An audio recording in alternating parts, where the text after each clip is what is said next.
The last warrior's omen. The spear quivered in his grip, not from fear, never fear, but from something deeper, something that gnawed at the edges of his spirit. From atop the hill, Olakechin surveyed the endless plains stretching beneath him, golden under the dying light of the setting sun. The wildebeest migration roared below, a river of muscle and instinct, hooves beating against the earth in a steady drum.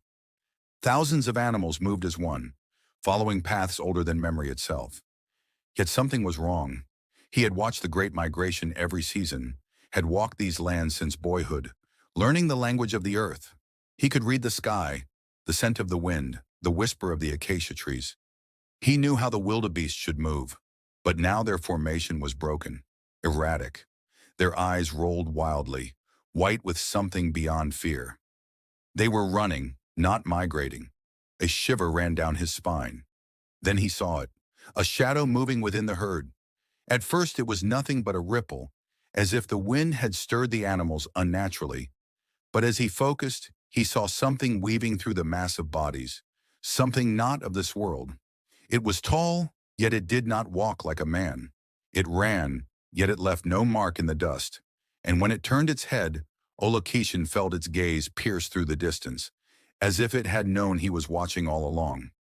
A cold gust rushed over the hill, carrying a scent that did not belong to the open plains. Rotting flesh and something darker, something old. Olakecin's fingers tightened around his spear. He was a Masai warrior, a Moran, a hunter of lions, a defender of his people. He had never faltered. But this was not a lion. The last time he had heard of such a thing was in whispered stories, tales told by elders when the fires burned low. The Shadow Walker, a being that came when the balance of nature was disturbed, when something ancient and cursed stirred beneath the land. He had always believed them to be just stories, until now. The wildebeest screamed.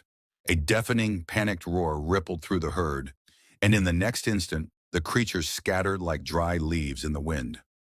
The dust thickened, rising like a storm, blurring the world into shades of red and gray. And in that swirling chaos, the shadow moved, closer. Olakechin stepped back, heart pounding. He had fought many battles, but how did one fight something not entirely real? He had only seconds to decide. Run, like the wildebeest, or stand and face whatever it was that had turned nature itself against him. His grip on his spear hardened. A warrior did not flee. The thing emerged from the dust. It had no true form, shifting between man and beast, between shadow and flesh. Its eyes burned with a light that did not belong in this world, and its limbs moved like they were only half tethered to reality. It smiled, and then it spoke his name.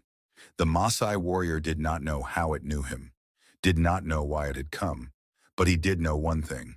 Tonight he would not be the hunter. Tonight he was the prey. Would you like the story to continue?